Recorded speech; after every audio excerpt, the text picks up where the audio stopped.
जी अस्सलाम वालेकुम।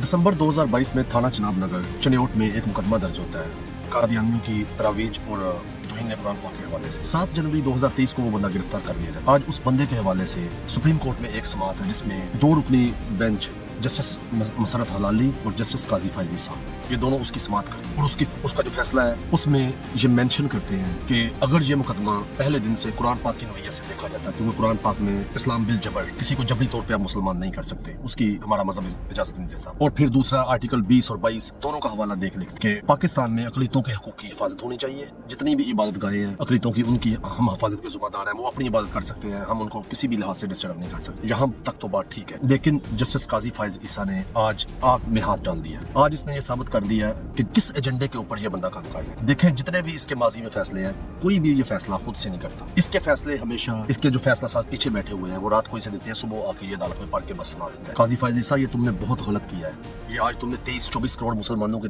दिलों को तार तार कर दिया है। तुम्हें खत्म नबूवत का इल्म नहीं है। आज से पहले एक बार ये हुआ था, तब पूरी पार्लियामेंट कोई भी जमात उसने ये कहा, सब ने मुतफक्का तौर पे ये कहा था, सब ने अपने नबी पाक सल्लल्लाहु अलैहि वसल्लम की तकरीम के लिए सब बंदे खड़े हो गए। ये तुमने बहुत ज्यादती की है मुसलमानों के साथ, ये तुमने पाकिस्तानी कौम के साथ नहीं, दुनिया के 4 अरब मुसलमानों के साथ तुमने ये ज्यादा, तुम्हें इसकी सजा तुम्हें कभी भी काजी फैज ईसा इसमें माफ नहीं किया जा सकता। 97% मुसलमान है पाकिस्तान, फिर भी देखें आए रोज कोई ना कोई तौहीन कुरान पाक और ये जो कादियानी है इनका कोई ना कोई मसला बना ही रहता है। सिर्फ इन दफात का कानून में रखने का मकसद ये था ताकि कोई भी हमारे मजहब के खिलाफ ऐसी बकवासत ना कर सके, ना हमारे मजहब के खिलाफ कभी जा सके। देखें ये जो कादियानी है ये ना तो अपने आप को गैर मुस्लिम मानते हैं, ना अपने आप को अकलियत मानते हैं। इनका सिर्फ बस यही है कि हम मुसलमान हैं, और ये जो इनका मिर्जा कादियानी खबीस है वो कहता है कि मुझ पर वही आती है, यानी कि ये मजहब इस्लाम को किसी दूसरी तरफ लेके जाना चाहते हैं, तौबा नऊज़ बिल्लाह, और हमारे नबी पाक सल्लल्लाहु अलैहि वसल्लम के बारे में ये बात कहते हैं। और ये काजी फैज ईसा और इसके जो फैसला साज जो पीछे बैठे हुए हैं उनका आप तरीका वारदात चेक करें। तुम्हारे पास कोई पिटीशन नहीं आई, अगर तुम्हारे पास कोई पिटीशन आती फिर तुम सुप्रीम जुडिशल काउंसिल को भेजते,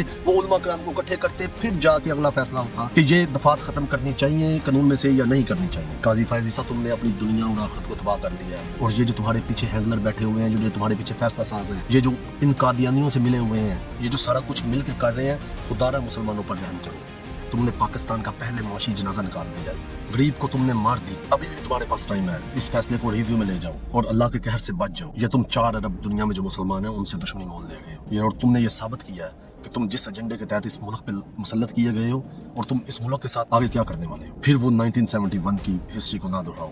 ये जो इनके पीछे फैसला साज बैठे हुए हैं, जो इससे फैसला करवा रहे हैं, उनसे हमारी रिक्वेस्ट है, खुदारा मजहब को, हमारे नबी पाक सल्लल्लाहु अलैहि वसल्लम की इज्जत को ऐसे ना करो, क्योंकि हमारे लिए रसूल खुदा की इज्जत सबसे ज्यादा अफजल है।